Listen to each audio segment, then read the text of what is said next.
I hired qualified people, but I also hired people that I would want to have dinner with, that I would want to talk to, that have maybe similar values or maybe completely different values, but I found that they were valuable to me or us as a group.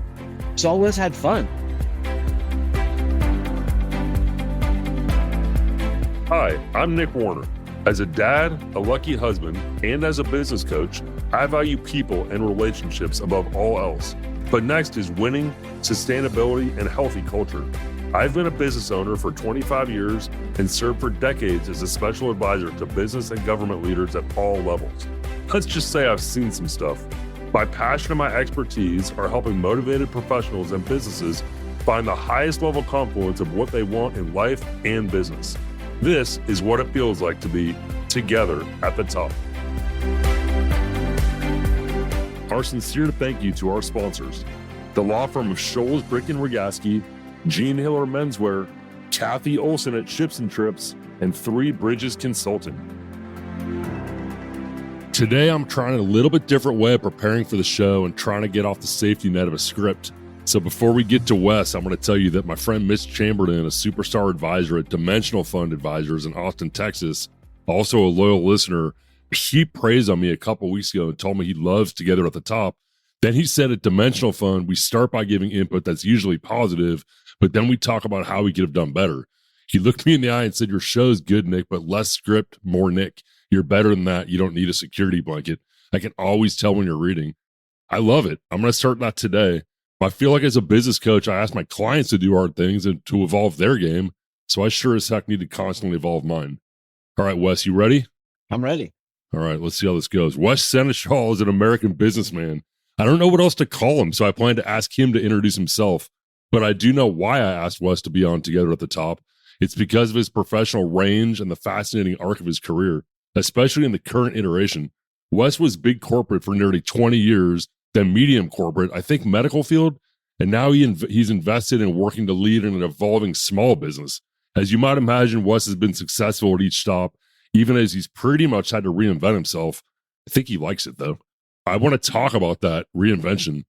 I met Wes when he's a top sales executive with Verizon, and I was a top California lobbyist involved with counties and public safety agencies. You'd never think a big corporate sales guy and a lobbyist would get involved in incident management and stressful resource deployment, but we sure did. We worked our way into all of it. I think Wes called it other duties as assigned. All right, Wes, shut me up and properly introduce yourself and tell us what you do and who you do it for. Okay, Wes Senechal. So what do? I consider myself to be a sales leader to some degree, but I've made many iterations of that. I worked my way from individual contractor or individual contributor, up into director leadership in Verizon. So I did that. I worked for AT&T as well. I kind of hit all the telecoms. I worked with all of them. Verizon the longest, 17 years. In that field, I did a significant amount of my business in strategic sales with large accounts, Uber, Cisco, Facebook, all those guys. I then transitioned into the public sector and ran the Western United States for that. And that's where obviously we met, and I got into understanding public sector, understanding incident planning, really got close to that environment. And I liked it a lot better, to be very frank, than the traditional consumer side. So I really kind of have gone down that road. That has taken me to the career that I'm in now. I work and have a couple of partners that I worked with in past companies. And we started a company that basically provides technology to law enforcement. So everything from body scanners and mail scanners and all the way down to gloves, but we do a variety of things. We've then separated that into additional groups. So that company is one part of what we do. We've additionally started a consulting company, and that consulting company will help agencies with everything from jail assessments to background, understanding how to do background trainings, use of force training. It's really a three-legged stool. It's events, training, and assessments. Different directions to go. We're finding out how big that is playing in the boutique consulting world, if you will. But so far, we've gotten great response, and the business is doing very well. So just getting that part off the ground, but I'm excited to see where it's going to go in the future. But today in public sector and law enforcement, there's just a tremendous amount of need for additional training and education and finding good people, all of what we help with. Tell me the names of the companies. I was going through the names of the companies and I started to try to do an intro and I thought, I'm going to leave this to Wes because it's complicated, but it also seems like it might be simple in its elegance, but explain it to us how the companies work and interact. Yeah. So originally, the original company started out with Safe Restraints, which is it's a piece of kit hardware that can be carried in an officer's car. It can be brought into corrections, but it's used to basically hold somebody in a safe, comfortable position so that they don't hurt themselves or hurt someone else. It's very popular. It's across the nation. We've sold thousands and thousands of these. That was the impetus of the company. We then started a secondary company, Command Sourcing.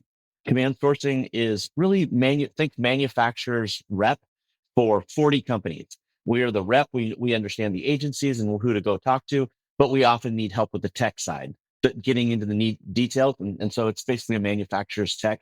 We have 8 different salespeople from around the country, and we hit every large agency that we can get to and offer them our services. Where we differentiate ourselves is as opposed to selling one product, we go in and we convince the customer that, find something that they need to solve for.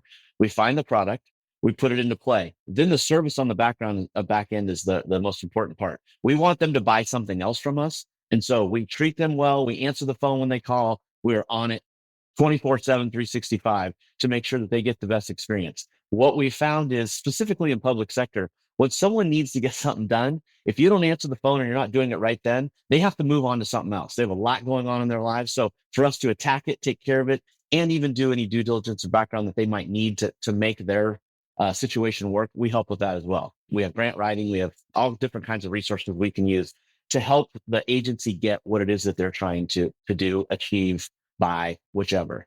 And then lastly is inline consulting and assessments. And again, three-legged stool. It's a consulting company. We started the company based on one retired sheriff and one active sheriff in Oregon who felt that there was this need. They had done a little bit of work in that area.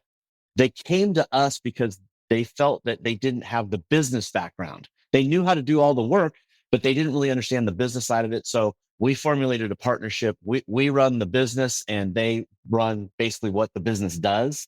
Additionally, what that has done is it's put us in play because they are active law enforcement with a ton of other agencies because of just who they are. So marketing has been minimal, and we're getting a tremendous ask to do a lot of different things in that environment. It's coming just because of that people know them and they're well respected in their community. So we'll expand that nationwide. And then there's some new things on that realm that I'll kind of leave out for right now. But we're talking to some national companies that are actually wanting us to do something on a national level as a consultant. And that will take us 3 levels above where we're at today. Yeah.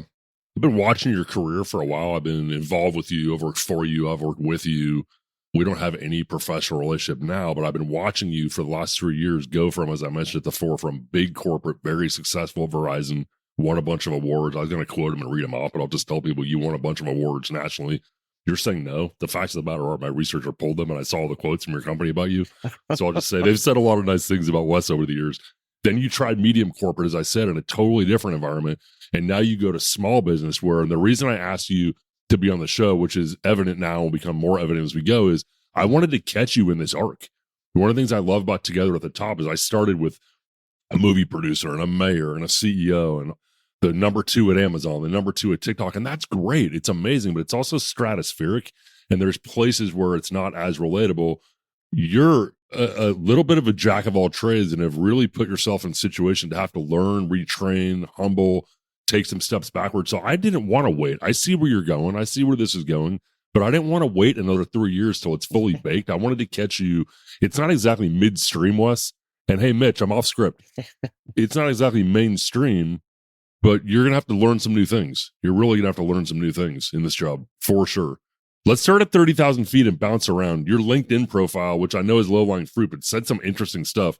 Your LinkedIn profile says something cool that I want to hear you comment on, and it helps us even set the stage further, which is, quote, experience in building and transforming organizations into high-performing teams and building strong culture in a high-integrity environment. I'm most curious about high-integrity environment. What does that mean to you, Wes?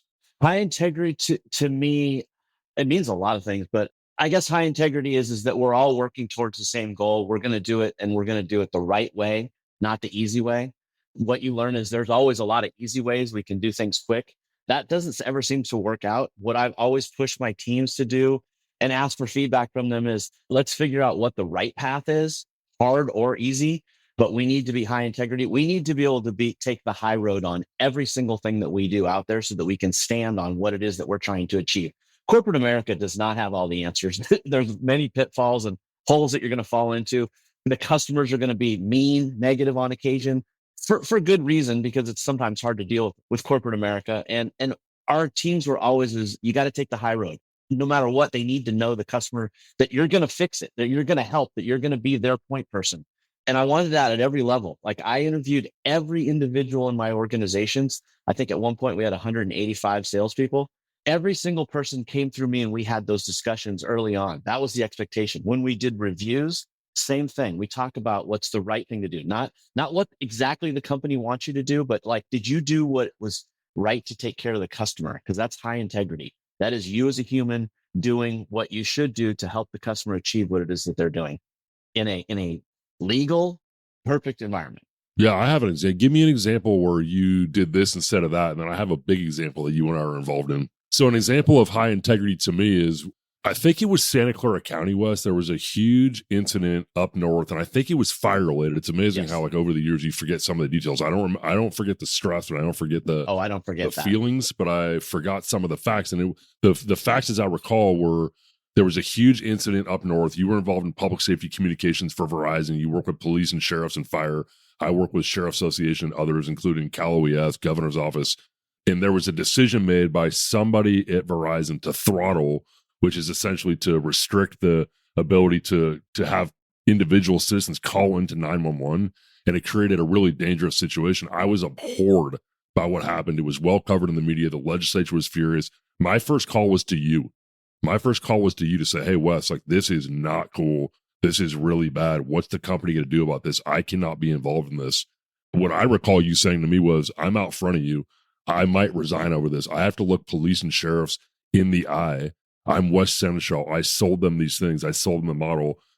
It wasn't about resigning. It was about putting tremendous pressure on the company in high integrity environment. I learned a lot about you that day. It was your career, and you were willing to put it on the line for what was right. That's an example for me. Yeah, that was a tough one. Probably one of the toughest ones of the career. Yeah, basically what happened in a nutshell is we had a fire crew getting ready to go to a big fire, not in an emergency situation, but getting ready. Their connectivity into the rig was over wireless, which we sold them. The nuance to that is they had purchased it from a consumer store, if you will, the card they needed to make their computer work. And so they weren't on a public safety plan. So we had not identified them as that. They had other plans with us that were public safety, but this was not. And they were basically trying to use situational awareness applications, which use massive amounts of data wirelessly to get it. And at a certain point, our system is told, if something's going off this bad, it's probably wrong. It's trying to eat this much data. And so we shut it down. They called in. We tried to figure it out. We tried to then, because they were on a consumer plan, move them to a different consumer plan because it was a weekend, I think. It just got really bad. Meanwhile, people couldn't call 911, as I recall. It wasn't so much 911. It was they couldn't get to their own people who were out in the environment. So situational awareness, they knew where all their firemen were in the area. They couldn't see them. All of a sudden, you couldn't see their own people. Thank God they weren't in a fire, but still they were decapitated, if you will. Like, I can't see anything anymore. So that was pretty bad. Obviously, huge issue. I spoke with that chief at length. They moved to a different solution. We're able to fix it fairly quickly, but it became a very big topic politically within the city council and so forth. And so my current leader at the time and myself went in front of the California Assembly to explain what it is that we were going to do. Now, that's jumping to the end. The middle part was the company didn't know what to do in the beginning because it was consumer versus public safety. We were at the time still trying to fight FirstNet. What I had told my team going back to the high integrity piece is we're going to do everything we can to support the salesperson who is involved, who is now basically getting trashed in social media. He had no control over any of it. It was just on his account. And so they attached his name to it. I asked him to step back, take a deep breath, get off social media, but we're going to address this up front and try to attack it head on. And that's where obviously you and I worked together, and we went in front of the California Assembly with a solution which changed the way Verizon did business going forward. We went out and attacked maybe the wrong word, every public agency that we could find to make sure that we were putting them on the right plans, and did a massive reconciliation to get them there, because we did not want to put anybody in harm's way. The first thing you did that put you on my radar this way and had me ask this question years later is you decided and you said, this was wrong. We did this wrong. This is a problem. And you owned the problem and started communicating as such. That was unique to me in my experience with corporate America. I was really impressed by that. In the beginning, I mean, not to be negative in any way, but corporations are big animals, but they don't have one brain. So trying to attack and get a solution made quickly in this environment based on the way we had designed our business was not easy. So it did become to a point where there were some heated words on my side with outside my organization. And I had to tell them, like, you have to come up with a solution. We're going in front of the assembly tomorrow, and we better have an answer. And we blew it. One, my premise is we blew it. We blew it. We blew it. We put somebody in harm's way. We need to fix it. We need to know how, tell them how we're not going to ever do this again. Yeah. That's my kind. I didn't mean to lead you into high integrity environment, but I had that story in mind, and that caught my attention because a lot of people say that. I've actually seen you live it and put your career and your family on the line. You told me one time, I don't want to promote out of where I am. I want to live where I live, and I want to find the highest level of confluence. I see so many people promote out of their happiness. Comment on that, please. Within the organizations that I worked for, if you wanted to promote, you had to move, and you had to pick up your entire family, move to another environment, put your wife and kids into an environment where they pretty much have to deal with yourself because you've now taken on a new role, which is going to take up more of your time than you have to give.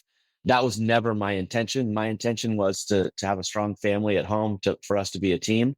I stayed out of leadership probably for a good 10, 12 years because my kids were small. I wanted to be in their lives and enjoy all of that time and that growth that you only get once. Sounds a little idealistic. It was absolutely idealistic, and I would do it again tomorrow. That's just the way that we wanted to operate as a family. I'm super excited. My kids are in great places in their lives, and I think that's due to obviously that their mother stayed home with them and that we spent the time and energy rather than me chasing a career. I did what I needed to do later when they got older. Did you find at Verizon, at least at that part of your career, the highest level confluence of happiness and family? It sounds like you did. I did. And what did you give for that? What did you give at the upper end at that stage of your career to get that piece, if you will? Time, a lot of time. I spent a lot of time on the road. What I did was I capitalized on when I was home. We did a lot of stuff together, especially as the kids were young and we could get out, whether it was going to the mountains or the beach or just vacationing and being out, but also being in all the kids' school activities. But it also meant like a lot of midweek, I was traveling 3 days, a week, sometimes weeks at a time. That's what you had to give up. But at the same time, it was also fun because we were building something new. Verizon had gone through some changes. I'd stepped into the public sector, which didn't exist before I stepped into it. It was just part of the commercial side of sales. So when we pulled it out, we decided that we would manage public sector completely separately. And we ended up taking that into a national program. So we started on the West Coast and then it went national. So Daddy was gone a lot, all the time. I was in Baltimore and DC quite a bit, just trying to learn how we were going to make the organization much more functional for public sector. So you had that, but you resisted. And we were fighting FirstNet. Yeah. Yeah. And FirstNet, for those who don't know, is a nationalization, I'll say, of a public safety broadband. AT&T early on had domain on it. And it's been a fight, if you will, from other providers, but it's a public safety related frequency is what Wes keeps referencing. We have a big and growing listenership in the emerging leader space, Wes. And one of the common themes I hit with folks on the podcast is travel and impact on families. You made a decision that I think is interesting, nook and cranny, which is this is high enough level for me. This is high enough leadership level for me. Somewhere in there, I'm going to say, you didn't say it, is how much money do I need to make? I'm making enough, and making more is not worth it for my family. Everybody will make different decisions, but you made the decision, I'm going to travel, but I'm going to do it from a home base where my family's comfortable. And then when I'm home, I think it's really important what you said. It's way easier to say it than do it, but being present when you're home, big mistake I've made. I counsel young leaders that if you can be home when you're home, try to be home. If you have to leave your phone in the car till 9 o'clock, do it. Made a lot of mistakes in that area. My wife, Katie, has said to me more times than I care to admit growing up, when the kids were growing up, hey, they're talking to the top of your head way too often. So even with the physical presence, I think what you said is really important. And I want to stop on it just to recognize it for other people too. Like when you're home, try to be home, because mommy or daddy's got to travel for these big jobs. So be present when you're home. Weirdly enough, I'm selling wireless phones, right? I mean, that's one of the major solutions. So we're doing that, but you have to learn very quickly. That's a dangerous device. It has to be put down. You've got to control it. At one point I carried two of them. Like, yes, you have to learn to put that thing down and silence it and realize the world is not going to come to an end in the next 2 hours. If I have dinner and hang out with my family, we'll be fine. But a lot of people can't put it down. It's that dopamine hit. Yeah, like I said, it is just that. There's a lot of science on that. Actually, like I said, I spend a fair amount of time counseling in this area, but for me, I counsel from a defensive position. I mean, I've made a lot of mistakes. There's some things I do differently. Thankfully, my kids don't seem to have noticed it. They think I'm all good in that category. I don't think I'm all good in that category. They don't know how many plays I missed that I was in the stands and didn't see a thing, or I didn't listen at dinner because I was completely lost in the judiciary hearing for the next day. So, hey, next generation, do more like Wes and less like me. We appreciate your time. If you like what you've heard so far, do me a favor and leave a 5-star review and share with your friends. We'll be right back. The law firm of Scholes, Brick & Rogaski is a go-to partner for me. I work the most with partner Michael Rogaski. I go to them for business contracts, strategic legal counsel to maneuver through or around complex business situations, HR and employee issues, startup needs, intellectual property protections, collection matters, and recently the purchase or sale of a business. I really like the fact they tell me if they're not the best fit and they give me a warm referral if I need it. Also, unlike so many attorneys, are totally level-headed and calm. I've experienced it like their slogan says, small firm service, large firm result. Contact Michael Rogaski at sbrlawsd.com.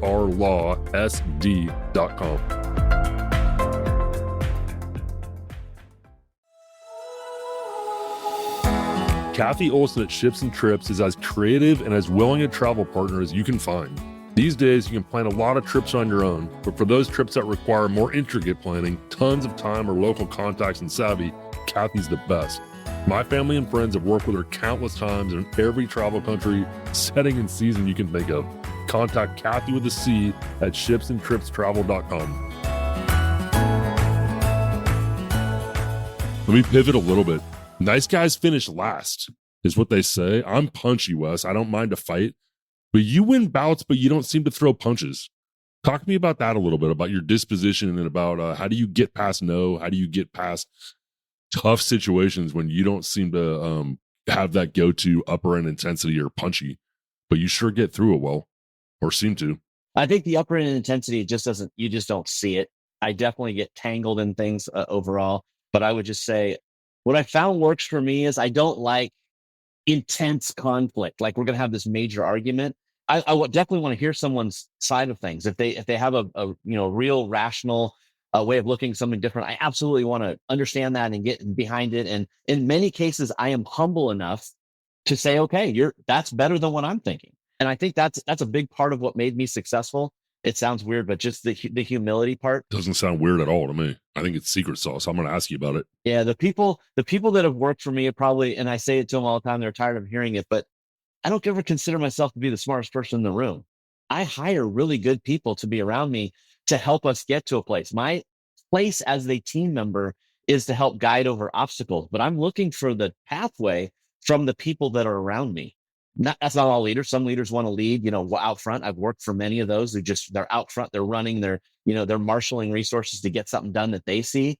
I felt it better in many cases to lean on the people around me as well to create a path, and obviously it creates buy-in right away because everybody's involved, everyone's engaged. It can get tricky when you've got 2 or 3 that don't want to follow that same path. But the minute that as a leader that you say we're going that way and you've marshaled all your resources, you just go and people get on board. And those are the type of people that I look to hire. The people that once in a while, sorry, and I apologize for the language, but once in a while, you got to eat the shit sandwich. And we all did it together. It's like, you don't hand it to somebody else. We all do it together and we go get something done and you do the difficult things. And you've been able to work at that high level in big corporate, medium corporate, now in small business, which should be even tougher without the fights, or do I just not see them? Because I view your temperament as a model. To be honest with you, if I haven't said it, I do. Oh, I appreciate that. Thank you. I don't have the fights quite as much in small business. I work with a couple partners who we're partners because we all understand how each other operates, and we're friends to some degree. Well, we're really good friends actually, but I went into business with them because they're great business people and probably some of the smartest people I've ever worked with. But we all did the same thing when we worked for these other companies. Understood each other, looked at it from all different directions, tried to understand what might break. And what I found is within my partners group too, is the perspectives are so amazing because they are different. And I see things that I never saw before because I've got these guys looking at it with me, and I'm hoping that I'm offering that to them as well. But it's humble enough to understand when somebody else has a good idea and you want to chase it. I saw a lot of corporate America where there was no humility. It was just, I need to get my career to the next stop, and I'm going to step on anybody I can to get there. There's a lot of that out there. And know-it-alls too. Very A lot much of so. know-it-alls. One of the things that's a must-have for me in this second act for me in my second career is I stay away from know-it-alls. I stay away from jerks, frankly. And you know who really doesn't call business coaches know-it-alls and jerks? Like the people you're describing, they rarely call, because humble is like, you're already here. You're doing great. You don't need to prove anything. But maybe I don't know it all. Maybe I could bounce something off somebody and get some ideas I didn't have.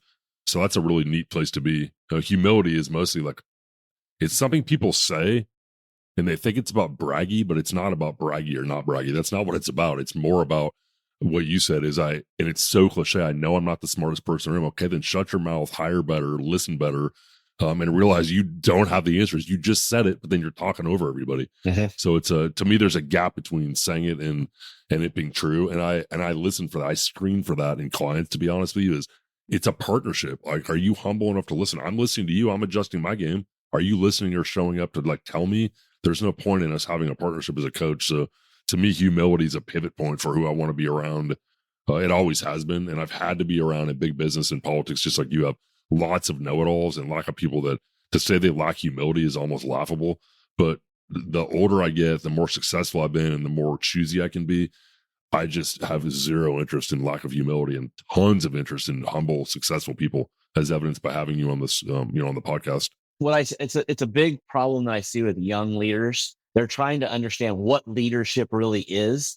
And unfortunately, I was in many of these environments where I would interview somebody who worked for a separate leader. They wanted to come into our organization.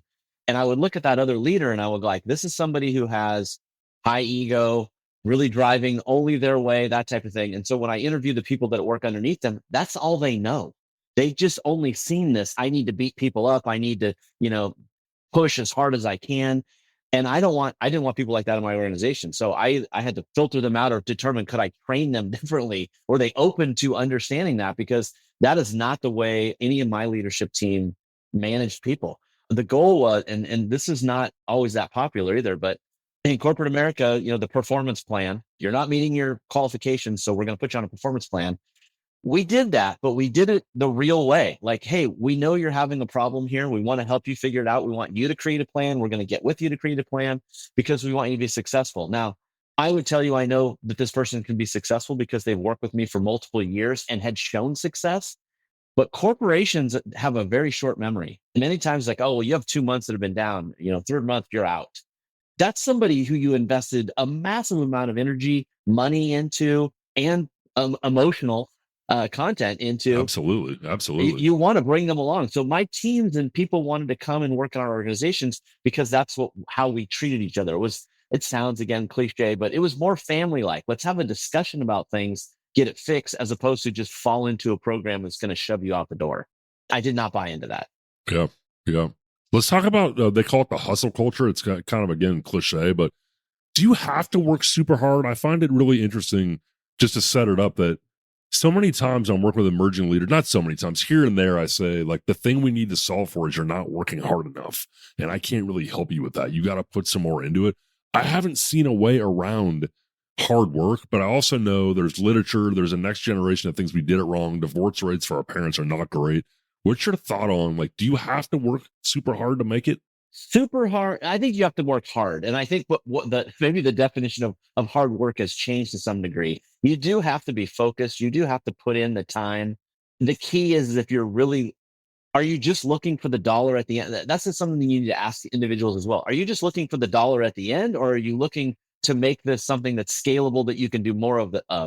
If that's the case, then yes, you do need to put in more time. And especially as you're younger, I think you need to get into that. Now, the hustle culture, I'm careful about because to me, that's light speed. You're trying to do way too much stuff. I think you can be focused and you can have the right amount of energy, but the hustle culture is not where you want to be. You want to focus on one thing, fewer things at a time, and spend more time in them to be better at them. There's too many people out there who know this much about this many things. The deeper you go, the better you get, whether that be in leadership or technology or whatever, you're going to be more valuable into the organization. But it's very simple because leaders above you are often looking for you to do 100 things. And I will say this out loud. When you do 100 things at a certain point, you're going to have to be asked to do 101. It's too many. Then you're not going to be good at the 100 things and they're going to let you go. So you also have to control. So it's weird. Hustle, go do a million things. No. Focus on what it is that you want to achieve. Make sure you've got the right goals in place. Balance and give yourself a life outside of work, and you'll be good at all that. But I am also a candidate of somebody who's done the wrong thing there. I took on too much scope, and at a certain point, you have too much. You can't. It's hard to manage it all, and you're not doing well at it. And success can be its own reward. Hey, great job, Wes. Your team's doing amazing. Here's 3 more verticals for you to cover. That happened to you. You went Uber, Yeah, Facebook, and then here's LA City and all the public safety agencies in the country. Yeah. No good deed goes unpunished. Congratulations. Now go do 101 things. I went from 4 states in the West to 27, running the wireline side on top of wireless. So I was the only person in the country at the time that in public sector who was running wireline. So all of the different solutions. And during COVID, it was everybody was trying to move to work from home. So we were trying to build all that out, help them all. It's overwhelming. Yeah. No good deed goes unpunished. Part of it is you need to learn how to say no. You need to learn how to redirect, big corporate or otherwise. Make the case that, like, if you need to learn that you can say no. Well, yeah, if you want to split kings, is something I might say. You have a hand of 2 20s or 2 face cards, and if you want to have 2 hands of 16, then continue to say yes, because you're going to split your success in half and double it, and it's going to be really, really hard to maintain. But it's not that easy. It's not that easy. There's nuance to these, to getting more and more piled on you based on your success, not based on we're trying to burn you out, based on you're doing a great job. Give it to Wes. His team will figure it out. Well, and I took a lot of it on myself too. And to use the earlier scenario, the incident planning and assistance and things that Verizon did, they had a group of people who were starting to build out that idea of helping public sector, bringing in free devices, creating connectivity during large events. At our time, it was fires in Northern California. I raised my hand. I said, I want to manage that group on top of sales. So I already had a sales and a giant sales number.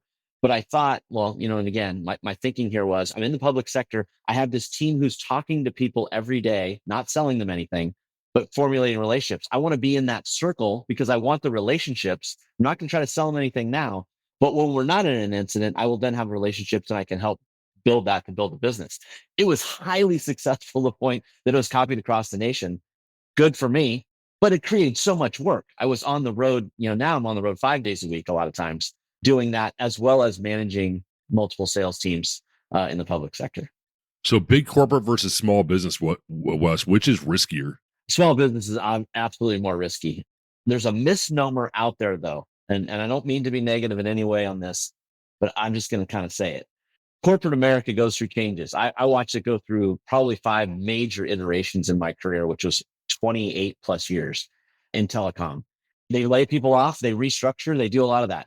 Where you think there's security because you've signed on to this big company that gives you a paycheck every month and takes care of your benefits, and all that's fantastic. And when it's working, it is fantastic.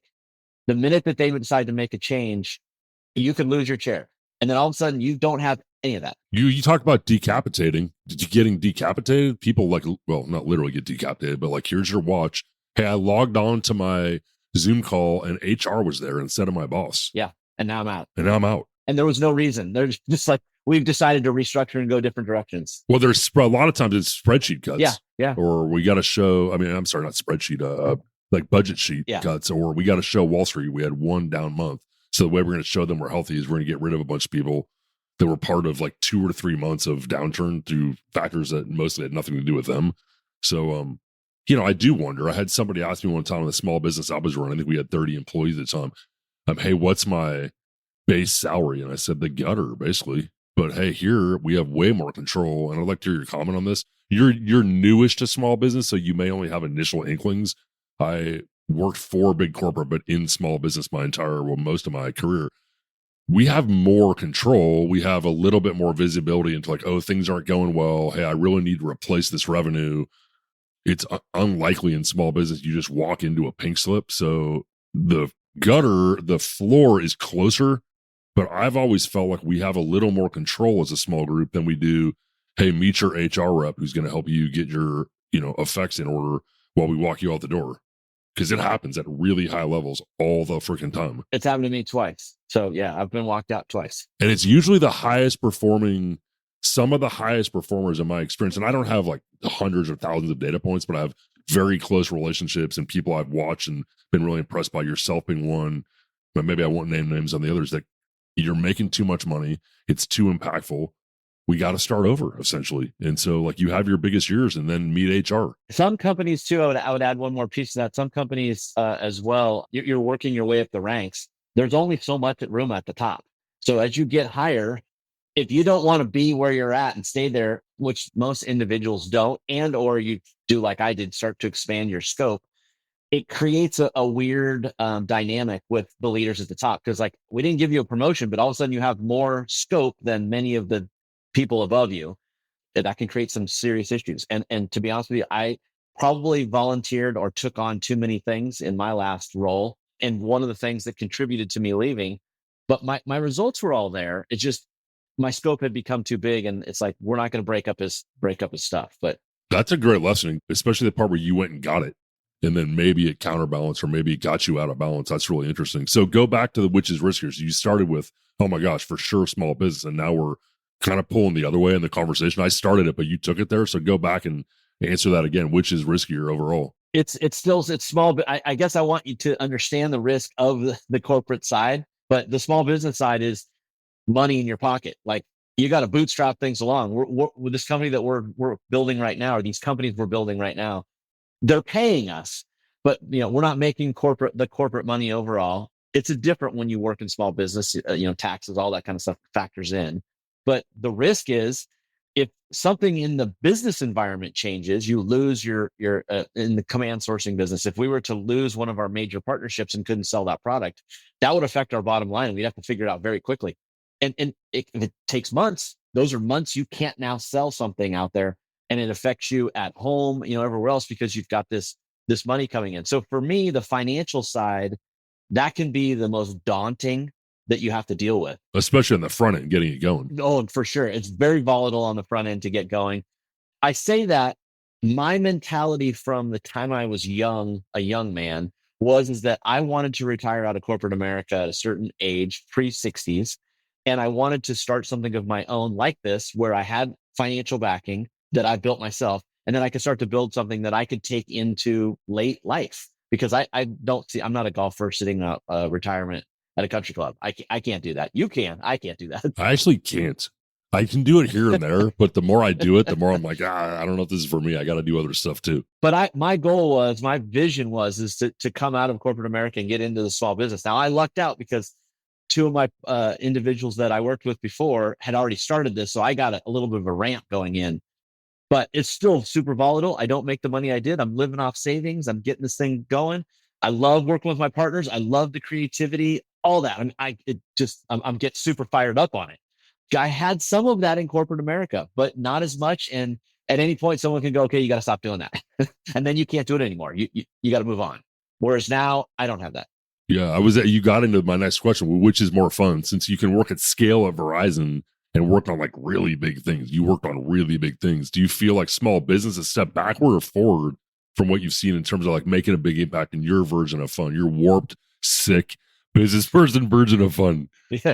Yeah. I actually, so there were good years and bad years in corporate America, but I would say public sector wise, the 7-ish years I was in it, probably the most fun I ever had working. Why?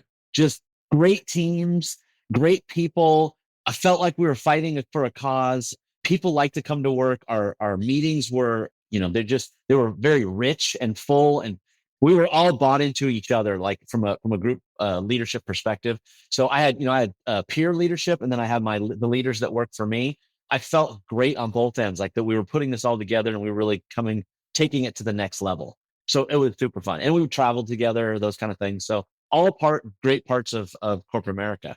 Now, small business wise, I would tell you the projects aren't as big, but they mean more because they're directly affiliated with what you're trying to do and how you're trying to feed your family. And your name, like your name is right there. Yeah. I mean, you can lean back, but like you don't shortcut anything because this is just you.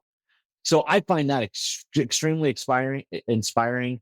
I love working with my partners and for myself and setting my own calendars and that kind of thing. And I'm in a place in my life where I was kind of done with the corporate side of playing all the politics to try to get all that done. Cause there's a whole other dynamic to getting things done in corporate America, as opposed to when you're on your own, it's like, oh, I need to do some research. Well, I'm going to get on the internet and do the research. No one's going to do it for me. We appreciate your time. If you like what you've heard so far, do me a favor and leave a 5-star review and share with your friends. We'll be right back. Three Bridges Consulting did the video on the recently rebranded nickwarnerconsulting.com. I really love the video because it helps me sell by speaking directly to my prospective clients. Dennis and Sean at Three Bridges Consulting are high-level storytellers for the purpose of helping my prospective coaching clients understand what differentiates me from the pack. A recent new coaching client literally said to me, "You don't need to sell me, Nick. Your video sold me. I understand what you do and how you work with me as a client." That is a true story. You know I love that. Contact 3BC at threebridgesconsulting.co.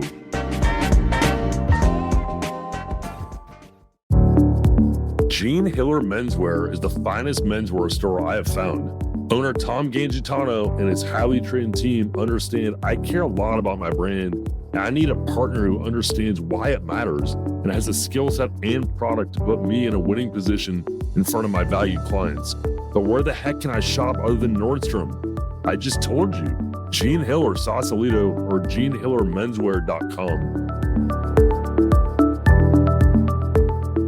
Let me go backward for a second. You talked about your partners. We kind of brushed over that by talking about the organizations and some of your own experience. But you mentioned something that I want to go back to, which is you joined friends and you joined a couple of people that you had a long work history with. So they were known quantities. So when we talk about following the people, you followed people that you liked, that you had a history with, but you also quickly mentioned, and this is why I want to go back, that brought some different skill sets than you brought. So if you would comment on what those were and how others might think about partnering with not just people you like, but people that bring perhaps different skill sets, complementary skill sets, if in fact that was the case. Yeah. So I would say if I taken it to a little bit of a color level, I work with a gentleman who I consider to be one of the most highly emotional, intelligent people that I've ever met. He knows where to take people in a sales call, how to talk to every single level, whether it be the chief in a massive, large agency like an LAPD, down to, working with a local guy who's just trying to get something done. Yeah, the evidence room supervisor. Yeah, evidence room supervisor, any of that. He has the give and take. Communications director. Yeah, he's just really good at that. And so like literally he's out front on some of our bigger deals because we push him out there because of that. My other partner is an operational genius. Like he can look at something from 7 different views and figure out and where we trust each other so much that we all look at each other's stuff and we can criticize it in a healthy environment. To me, that didn't happen in corporate America all the time. You're always going to fight somebody. Now we're humble enough with each other to say, "Hey, did you think about this?" Or even, "Hey, we were all on that call together and you said this and that confused the customer. Don't go down that path." Like, let's not, we say it nicer than that, but yeah. I just think that whole dynamic has been, it's extremely important. And it's how I feel we're going to be successful. Yeah, really good. Yeah, I talk about hope is not a strategy. It's like a core Nickism. And then you've talked about preparation. We've had like little bits and pieces of preparation, including for this call. You mentioned how you prepare, and I mentioned quickly how I prepare. Talk to me about preparation at your level. How I learned to prepare. I did 12 years, I think it was 12 to 14 years as a director in Verizon and also AT&T, but mostly Verizon. Inside Verizon, much like corporate America, you go through ops reviews. You go through probably 3 a year. You dig into your business deeply. You have to speak about it. The preparation it's weeks long to obviously take a snapshot of business, show it to leadership so that they can make the decisions to run the company on a larger scale. That's my definition. Those were probably some of the most intense preparation you had. It taught me how to prepare everywhere else, though, how to be looking ahead, watch, stay away from only lagging indicator KPIs, that type of thing. Look at like where we're going. You also getting a feel for the people around you. How are they doing? How are they feeling? What are they running into? I did a lot of group therapy sessions just with my teams. Like, how are we feeling? How are we doing? What are we hearing that's going good, going bad? Let's address that. And I think that it was very well received within the organization because I could ask questions and I got to know people the minute that someone feels they're part of a team and you've brought them in and include them and are taking the feedback that they have, they become sold on your style. And so we had a lot of that. I felt that's probably one of the biggest wins I had in corporate America. Yeah. And you still, I mean, even just a little bit I've seen into like prepping for the podcast, you asked me some unique questions. You told me I prepare a little differently than some others. And I said, okay, well, let's have a different conversation. I'll follow your lead. And you, I mean, you made an impression on me in nuts and bolts, Wes. In nuts and bolts. I'm the same way, to be honest. Every podcast I've done, I'm nervous before. I look at my notes several times when I have big meetings, which are most of my meetings. I mean, I've been doing this for a long time. I've been at a high level. I've been a high level, either lobbyist advisor or business coach advisor for a long time. I take notes. I plan. I do not believe in hope as a strategy, but you caught my attention that you're very similar to me. But I think people think at a certain point, you just show up and do the thing. Yeah. I probably could, but I take away my anxiety and I focus myself by preparing probably more than most people do, even at this level. I sense the same for you. You can be taken down 1,000 paths in a given situation, right? And for me, these type of reviews and when you're preparing for it is you've got to come to a place of focus where this is the message that I'm trying to get to. Here's the supporting information. And so I would spend sometimes weeks putting that together and getting it and understanding all the intricacies and having pages and pages of notes. And people will go, wow, how are you going to get through all that in a 15-minute op review? Well, you're not. I'm going to throw that away before I ever even enter the room. Yeah. This is just my way of getting it in, kind of lining it up and organizing it in my mind so that I could speak about it in front of another leadership group. But you go in and try to read notes or capture something and talk about some bullet point, you're going to get tangled up. You're going to go down the wrong direction. Someone's going to ask you a question and throw you off base. You have to be ready. So where I'm going with all that is over preparation for me. It also creates a lot of stress, but over preparation for me, I didn't have talk tracks. I don't do talk tracks. The running joke inside of many of my corporate jobs is Wes doesn't do the talk track thing. Everybody else would get up like a week before and say, this is what I'm going to say in the ops review. Not me. No, I'm not going to tell you anything I'm going to say. I can give you the 10 topics I'm going to cover, but what comes out of my mouth is what goes into my head after all the preparation. And then I just let it flow. That's my style. It works for me. It doesn't work, probably doesn't work for everybody. Yeah, and it probably doesn't work for everything. Like I over prepare for the podcast. That's some what Mitch Chamberlain picked up on is, hey, I think you're over preparing. Like get off that a little bit and trust yourself. So you're doing a version of that, but you're trusting yourself more, but you're very prepared behind the scenes. I think some of this is to the emerging leaders that look at me and they look at you and they go, these guys, like they've been doing this so long, they just show up like, I study more, I write more notes, I write different iterations of notes. I start something like a week or 10 days or 3 weeks out, it'll show up in my calendar as prep for Placer County, prep for whatever the client I'm going to go see or the presentation I'm going to do. I do not. I don't recommend others do that either. But it's fascinating to hear you're barely using your notes because you're trusting yourself at a high level from the preparation. Yeah. I just found that I can't look down at something and try to stay in a framework. I have a framework that I kind of, if I was to get thrown off, I have like a maybe emergency backup page where I'm like, okay, just go back to this point and start there. But it's not, it comes free flow. You probably can tell that right now. I don't make this stuff up ahead of time. I just do the work, prepare, and then tell your story. Yeah, really good. Talk about the importance of saving and financial planning. You've had a couple surprises in your career and put yourself in position to be able to pivot. And you said you've had to draw on your savings at times as a small business person, and there's a pivot in there from big corporate certainty and paycheck to small business. My guess is without some advanced planning and some saving, you wouldn't have had that flexibility to do any of these things. What would you counsel, for example, emerging leaders anywhere in terms of how to handle the savings part of the money you're starting to make? It sounds easy. You got to, obviously you have to make the commitment, but the first job that I got out of college, they said, do you want to put into a 401k? I said, absolutely. Like, well, how much can I put in? And how much do you match? All that kind of good stuff. But I started putting in every single nickel I could from the first point. I was 23, 24 doing that. Compound interest. It just builds over time. I tried to diversify that. I looked to others. I hired a financial planner to tell me about, some of this stuff, but I did all that at a very young age because I knew as well that I wanted to be able to have my wife stay at home and me do the work, but us to get as much as we could out of the money. We also, and I say this, but we live below our means.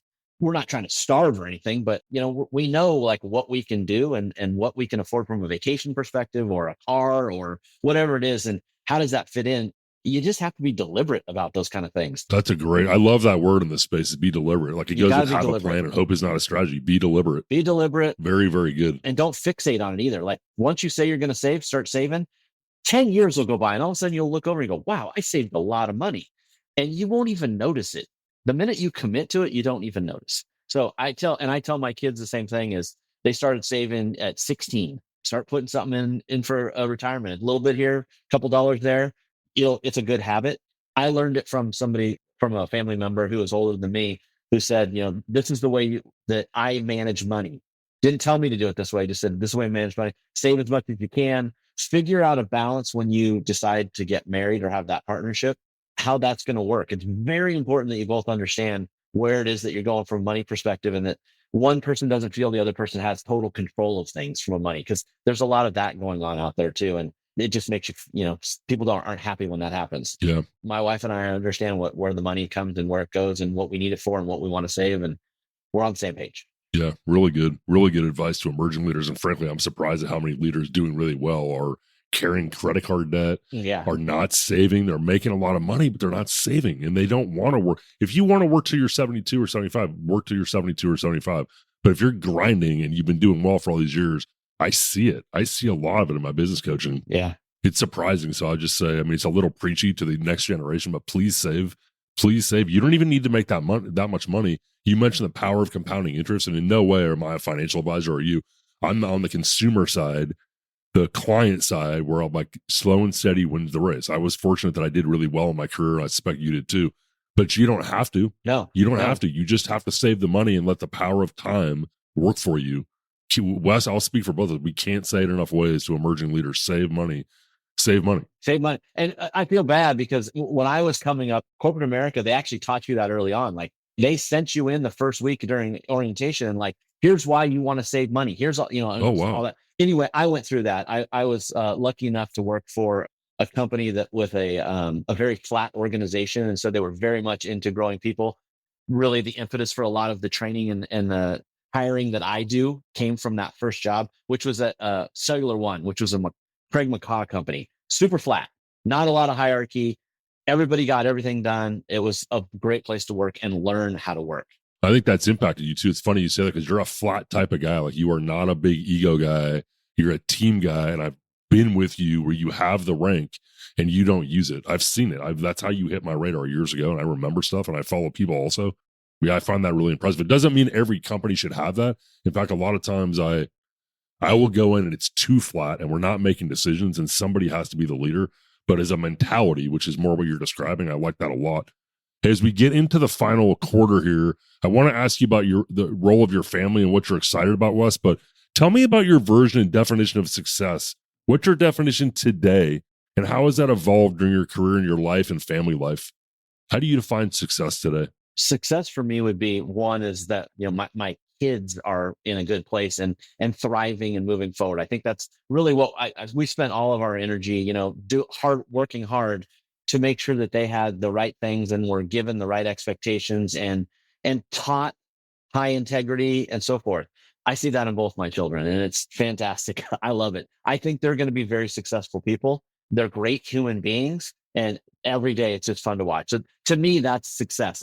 I would say the second part of that family wise is that my wife and I can communicate, that we talk, we get stuff done, we understand each other, and that that's not easy either. You got to work at that too. None of this stuff is easy. It is very much about getting a broad perspective, understanding your partner, what they're trying to achieve, and then everybody running towards the same goals. I consider myself to be successful from a family environment. We've done very well in that, and I have I have a very well balanced family. My wife just recently is going back to work after being with the kids and stuff, and she's excited to do that. And it's fun just to kind of keep doing this and keep moving forward. I changed from big to small. She's going back into the workforce. It's just exciting. I think we're just having a good time.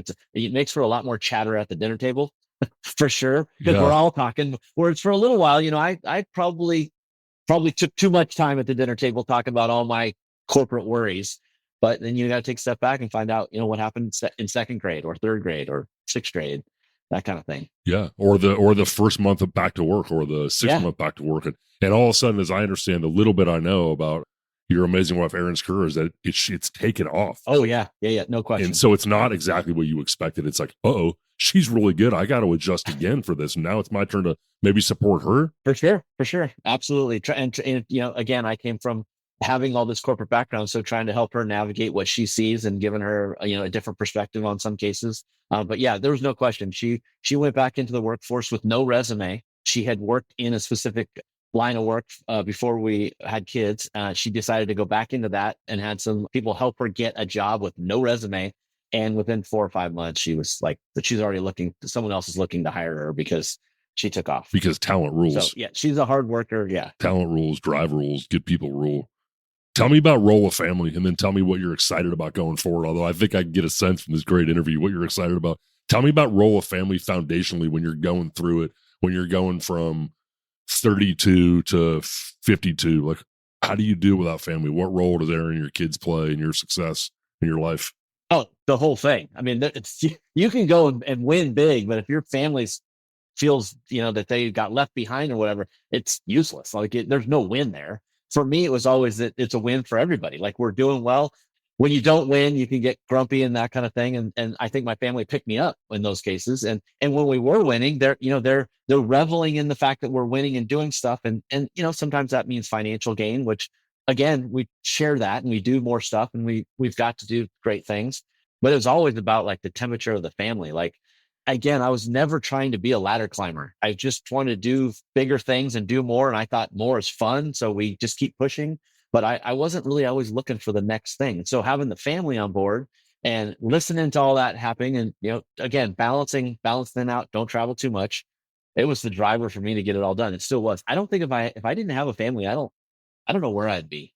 I don't think I'd be as successful. Oh, that's interesting. They were a motivator for you. Oh, for sure. In terms of like, maybe I wouldn't have been this driven or it wouldn't have been so fun if I didn't have something to work for and people to share it with. Oh, for sure. That's the whole thing. I mean, every spare minute when I wasn't working, we were trying to do things, whether it be vacationing, traveling, doing everything from snow skiing to mountain biking to all the stuff that, that we do, all those kind of fun things. That was all just a big part of, winning at work too.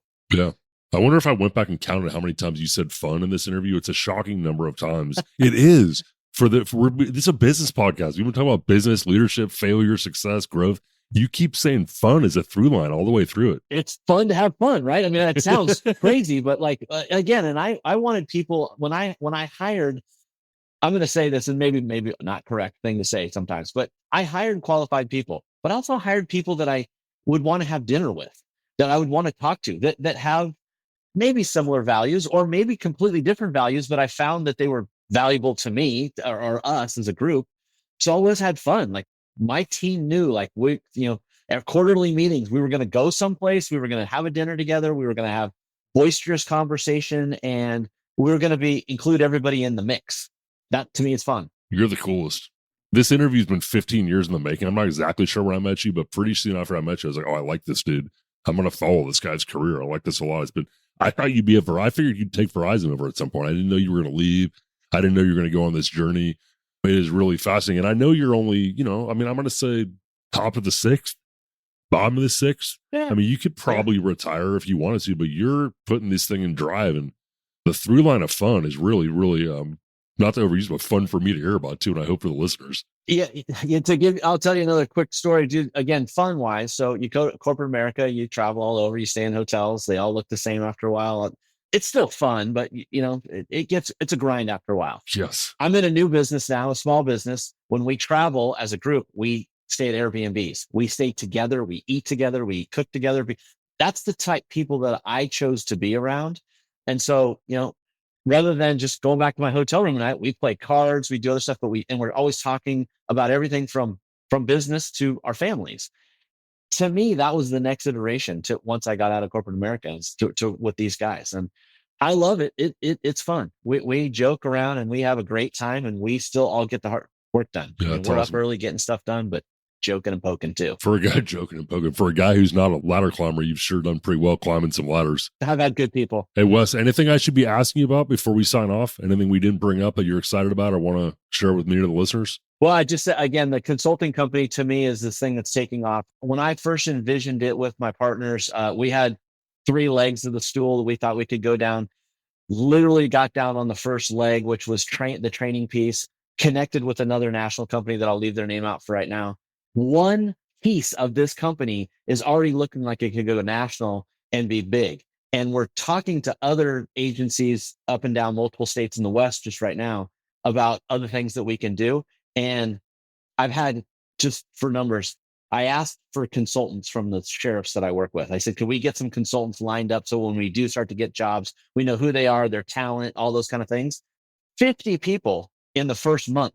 I have 50 consultants who are ready to work. Now, these people, I think the least experienced one has 20 years in law enforcement. They are captains, lieutenants, chiefs, jailers, commanders. They all want to do something as they start to retire too. And so I've found this kind of wealth of experience. So now we're literally just matching up. Agencies need this. I've got an experienced person to do this. We put them together. We're able to create something and then determine if there's more needed. But to me, that's just super exciting because it is literally, we're building this from the ground up. Yeah. We met these sheriffs and started down the path literally with nothing, with an idea.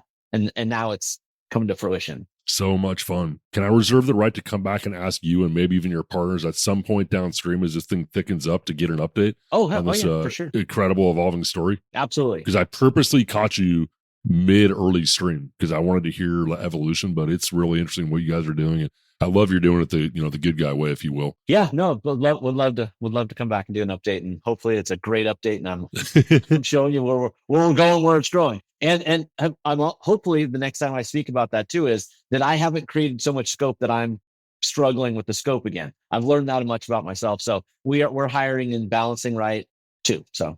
Really good point. I mean, those of you who are watching on video, I started really nodding my head up and down when he said that because I hadn't thought about that. You're pointing right toward oversaturation or taking on too much with the way it's going. So it's a great recognition on your part. Take your own advice and not make the same mistakes at least twice. And my partners are very aware as well too, and we're all watching that out for each other. But they're already pushing me to want to hire more people and get kind of a little bit of a foundation structure going, so that I don't do that because I've done that. That's an experience that I need to get past. Yep. Wes Senechal, you did a phenomenal job on this podcast. I cannot thank you enough for coming on. Thank you to our production team at Podigy Podcast, our producer, Riley Byrne, Hillary Waite, Megan Tuck, Mark Byrne, and Alex Warner on research. Thanks so much for joining us, and see you next month on Together at the Top. Thanks, Nick. Thank you so much for your time. Together at the Top thrives off listeners like you. To stay connected, follow our socials in the show notes and leave a review on Apple Podcasts. We'll be releasing our show on the last Tuesday of every month. See you next time. At Nick Warner Consulting, we exist to coach and consult motivated professionals. I meet with you on Zoom in focused 90-minute sessions, working toward your goals and developing next-level business skill sets. My job is to add value to your organization and your career. To learn more, visit www.nickwarnerconsulting.com or call me directly at 916-765-3576.